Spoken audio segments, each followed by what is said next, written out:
शेतकऱ्यांनी मेहनतीने पेरलेले मका, आंबा आणि धान पीक वादळ आणि पावसामुळे अक्षरशः जमीनदोस्त झाले आहे।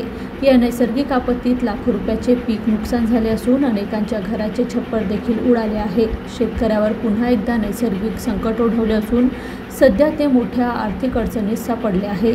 शासनाने तातडीने पंचनामे करून योग्य तो आर्थिक मदतीचा निर्णय घ्यावा अशी मागणी शेतकऱ्यांनी केली आहे। मागील 5-6 दिवसापासून जो अवकाळी पाऊस आणि वादळी वारा येत आहे, त्या वादळी वाऱ्यामुळे प्रचंड नुकसान शेतामध्ये झालेलं आहे। धान पीक पूर्ण खाली बसून गेलेलं आहे, मका पीक पूर्ण तुटून गेलेलं आहे। तसंच भाजीपाला वगैरे यांचंही खूप नुकसान झालेलं आहे।